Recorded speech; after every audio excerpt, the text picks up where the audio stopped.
Today on Paralysis to Purpose. We're all going to start at a certain level, but there's absolutely nothing that says we can't go from there to become whatever we're supposed to become. It's all about mindset and just understanding that life rewards those who stay strong enough, long enough. Yeah.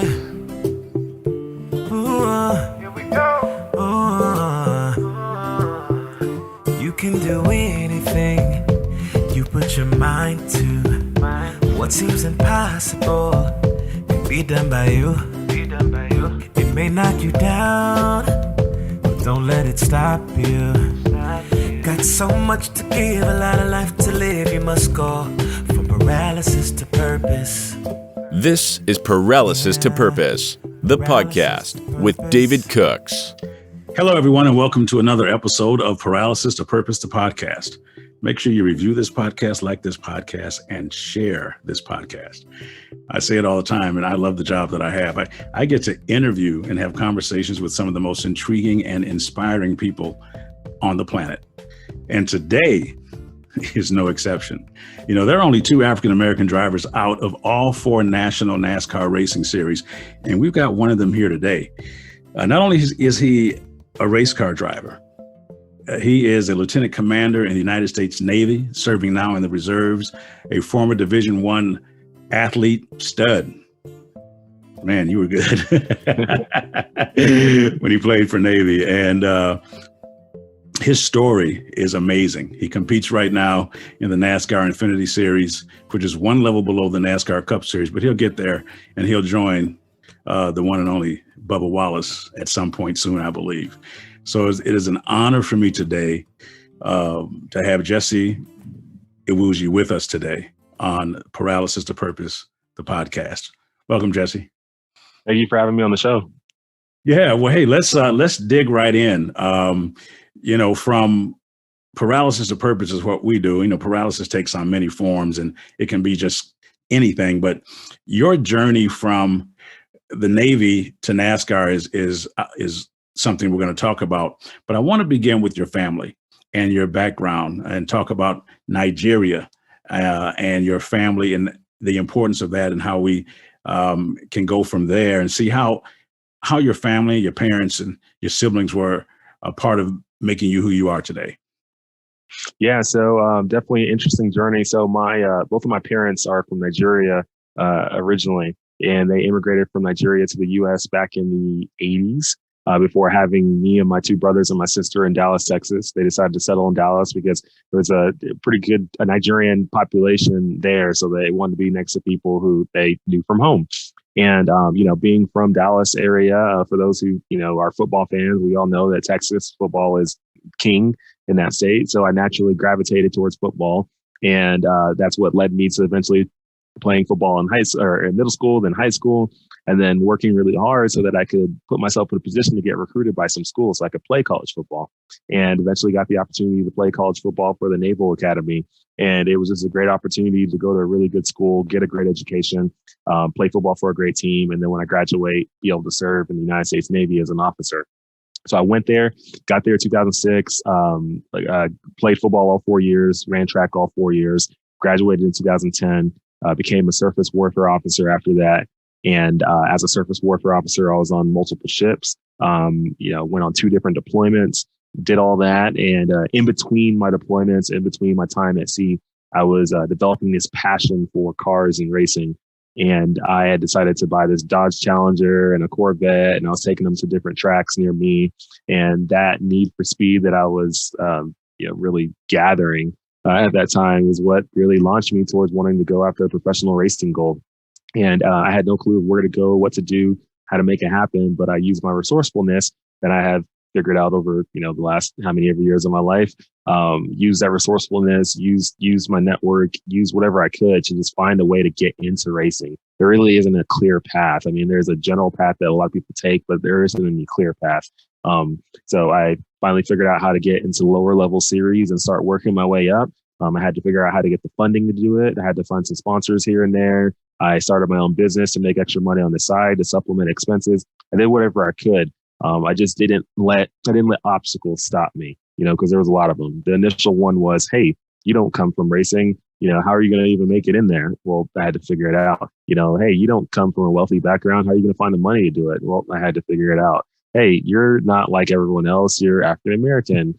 How are you going to get into racing? Well, I'm going to figure a way out. There is no law against me racing. So if there isn't any, then I'm making it happen. Wow. That's what I've done. You said a mouthful, and we're gonna unwrap some of that. And let me just say this right now, and I'll probably say it again. Thank you for your service. I appreciate it.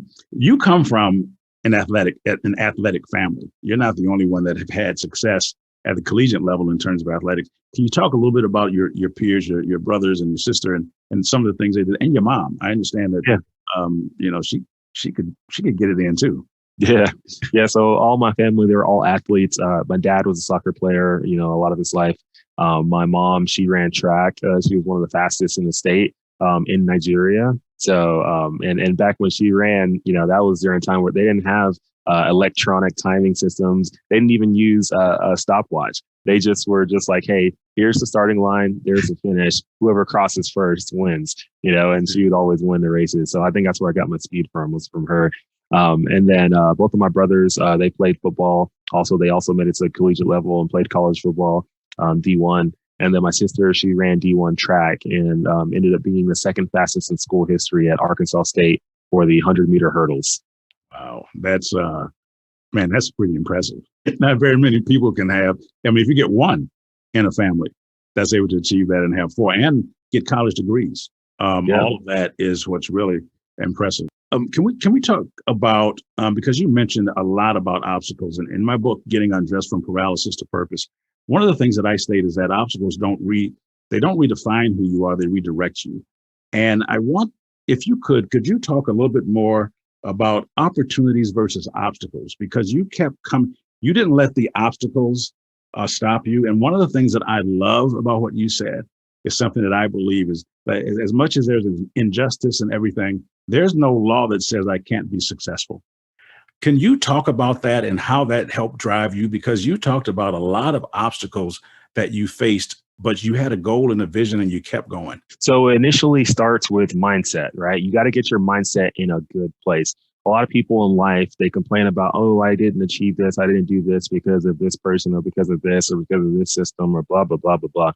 All this stuff. But at the end of the day, we are the ones who are in control of our lives. Absolutely nobody can stop you, only yourself. People can slow you down. They can make it more difficult. And that can seem like they're stopping you, but they're not stopping you. All they're doing is slowing you down. It happens. When a car is driving forward, like the only thing that's going to stop it is itself. Like wind will slow it down. The terrain is driving on could slow it down, but none of that stuff is going to actually stop it. The only thing that can really stop it is itself. So, as you're pushing forward in life, as you're grinding, as you're trying to make things happen, you got to get your mindset in the right place. You got to get in a place where, hey, like I already had the clear vision. So when you're going after any journey, after anything you want in life, the beginning part of it is the vision. You have to clearly see it. And when you clearly see it, what that is God basically is putting in your mind, this is the end state. It is already done. In the future, whether it's 10 years from now, a month from now, 2 days from now, 30 years from now, wherever it is, that's the end state. It has already been accomplished. If God puts that in our mind, clearly puts that in, because we're not coming up with it. If he put that in our mind, who are we to sit here and say, you know what, it's getting like somebody stopped me, like someone got, like, I can't do this anymore. Why? Like he clearly said it's already done. So why wouldn't we continue to go for it? That's why I keep telling people life rewards those who stay strong enough, long enough. That's it. It's not a talent thing. It's not I got more resources than you. Yeah, we're all going to start in a different place, right? Like that's life. Life is a card game. No matter what anyone wants to say, life is a card game. And in any card game, we're all dealt a certain hand. Some people's hand that they're dealt with to start the card game is a lot better than someone else's hand. That's just life. It's okay. We're not supposed to be equal to start. Sorry, it's not happening. Never going to happen. Never going to happen. Some are going to be stronger. Some are going to be faster. Some are going to start with more wealth. Some are going to start on the streets. Some are going to be born and not even have parents right there for them at all. We're all going to start at a certain level, but there's absolutely nothing that says we can't go from there to become whatever we're supposed to become. It's all about mindset and just understanding that life rewards those who stay strong enough long enough. What you think about, you bring about. I absolutely love that. Strong enough, long enough, man, because it is about perseverance.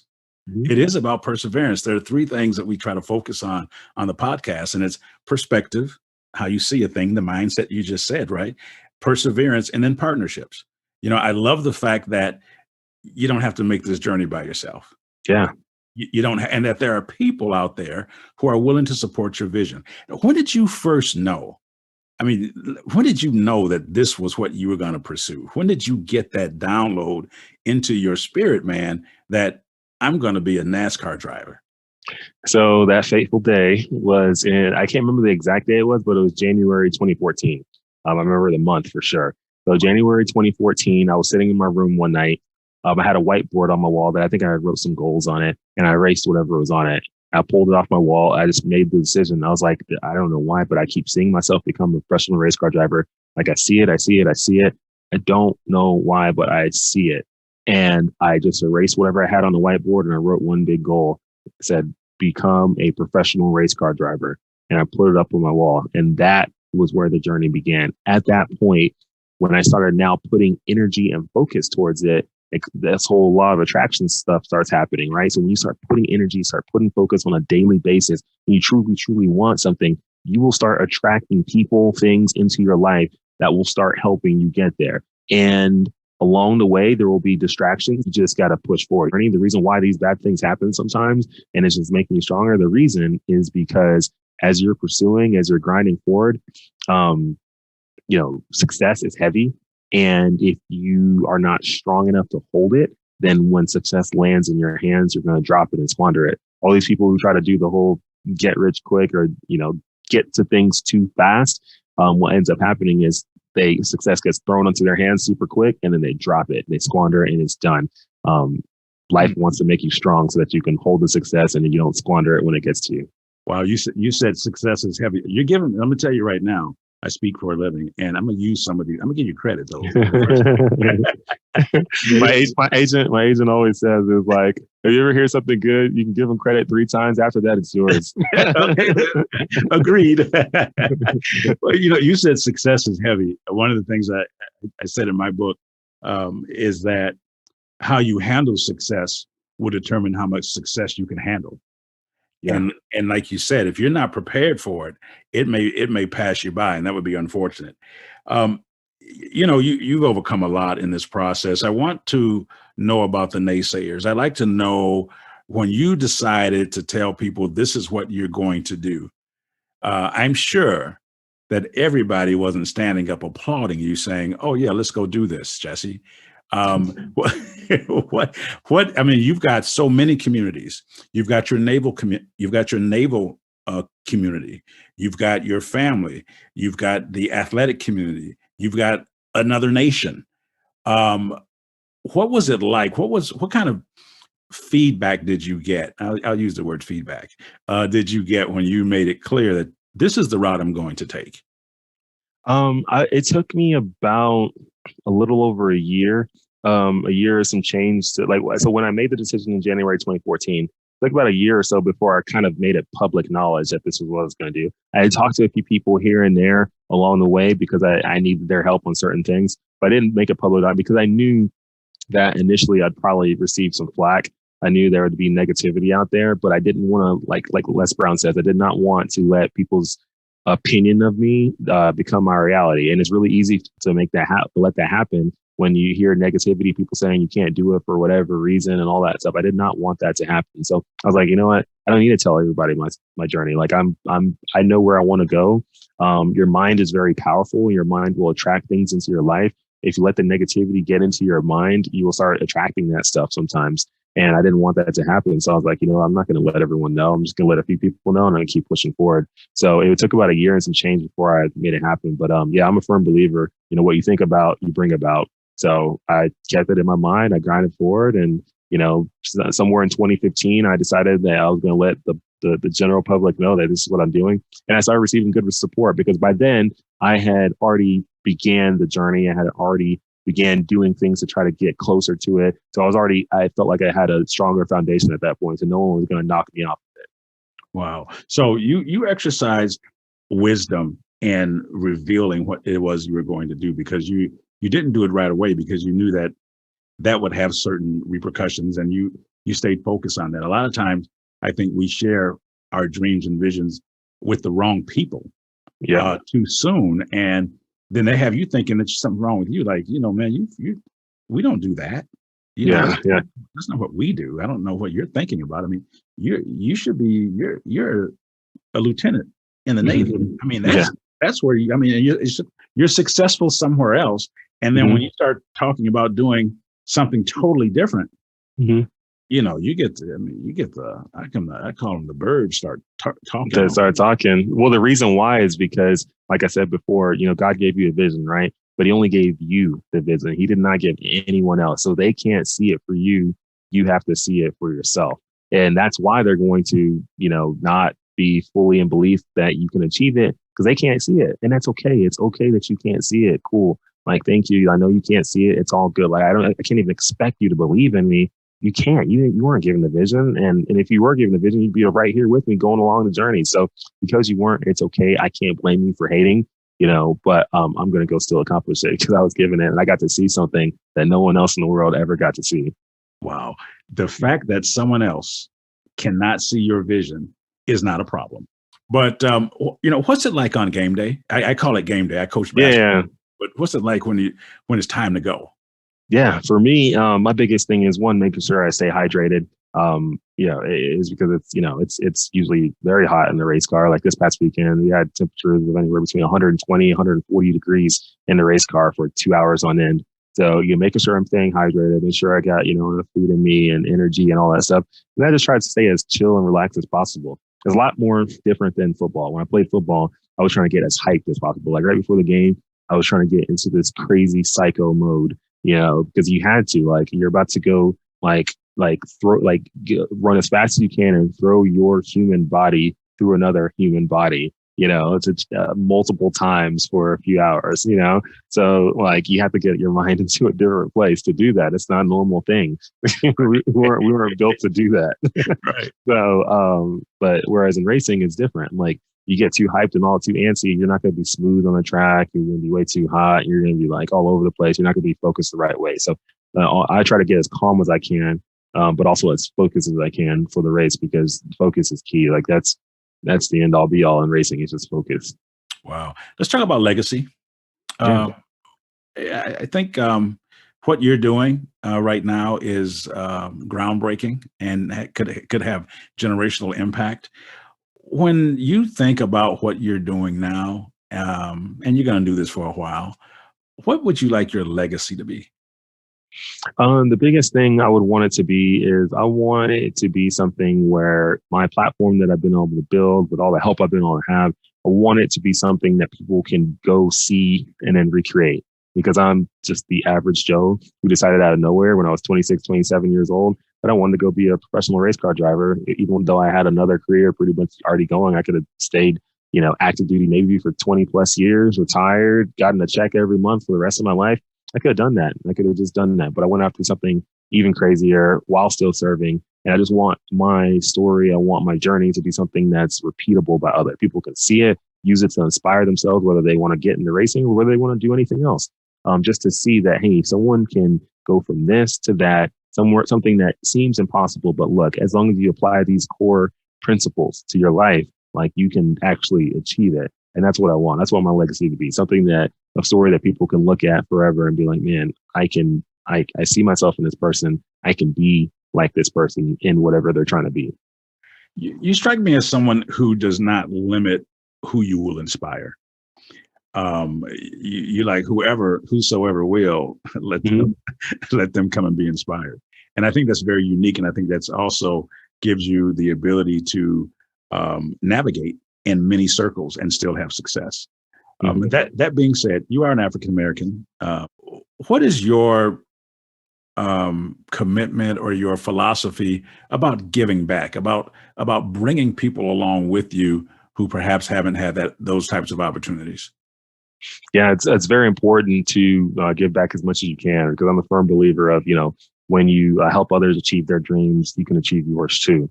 And, being African American in NASCAR, being one of two African Americans in the top, few levels in NASCAR, it comes with a responsibility, right? Because, there's people, minorities who are looking up to us, and especially, African Americans who maybe would have thought, man, I don't have a chance in NASCAR because there's not anyone that looks like me. Well, now you have me, you have Bubba Wallace, and there's others along the way who are coming up too. But they see us and that gives them hope. And that's what we got to do, is continue to give them hope. And then when they reach out for a helping hand, we find a way to help. That's the biggest thing. I try to, I like all my social media platforms. I'm on LinkedIn, Twitter, Instagram, Facebook, all that stuff. I have a lot of people who reach out to me all the time, and I do everything I can to help when I can, how I can, and, I have people reach out and just ask a simple question: how can I get into racing? I've written up like this 10-page write up on how you can get into racing if you just follow these steps, and I spent the time to do that because I wanted to make sure that I was doing what I could to help people, because there was a few people who responded to my questions when I asked, when I was first getting into racing. When I was first getting in, I had to reach out to a bunch of people, and there, at that time, I think Bubba Wallace he was the only one in NASCAR racing that was, African American, but I didn't even know of him really. So I didn't realize there was anyone else. So I reached out to other drivers, and I had a few that actually answered my questions. And I thought that was great that they did. And I remembered that. And I was like, I got to be like that. Like when someone reaches out to me for help, I got to be able to help them, because you never know who's going to be the next me coming up. Wow. There is hope in this world, and I think that sometimes we don't get that. And with all of the narratives that the media presents us with, that, we are the ones that have to let people know who are coming behind us that you can succeed. There is hope. There are people in this world that will help you. What would you say? I want to talk about your Navy career just for a moment.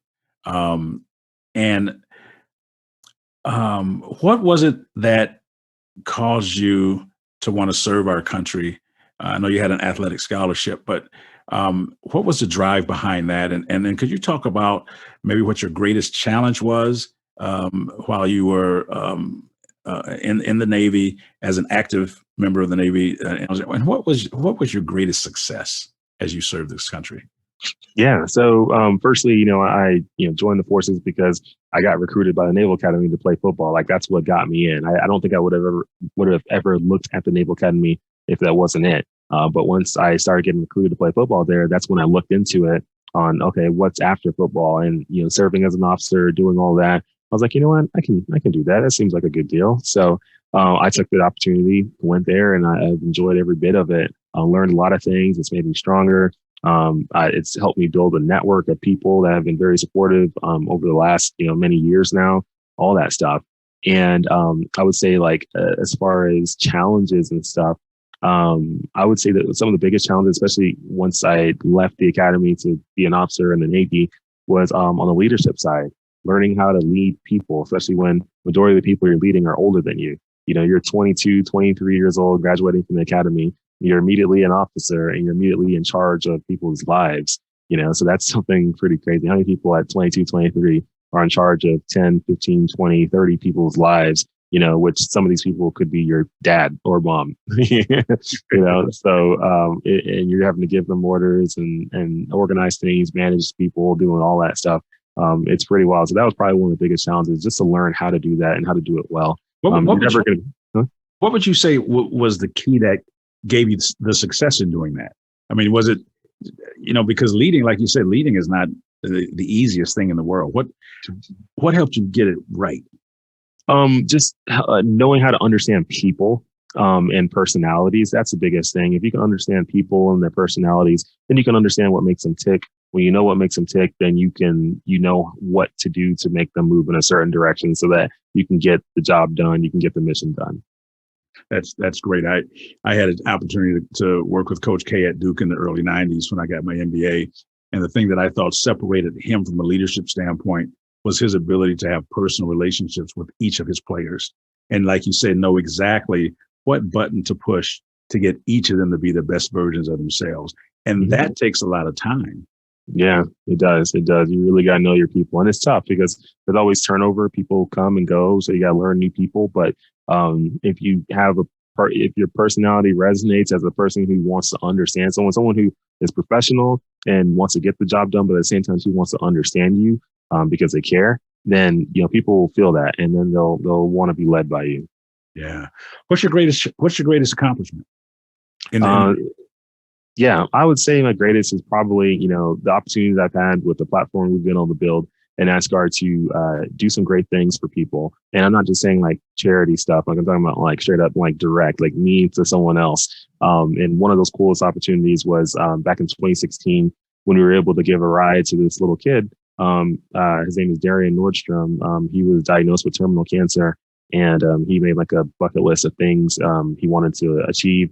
And we were able to help him achieve one of those, which was get a ride in a race car. And that took, me finding out about the story, using money that I was supposed to use on a race to get extra sets of tires. I used that to fly him and his family to where the race car was that we had 2 seats in, and give him a ride around the racetrack and do something cool like that for him, experience that he would have never got to experience. And it was just stuff like that, and other people supporting him, which I think was, a big reason why he lived longer than what the doctors expected.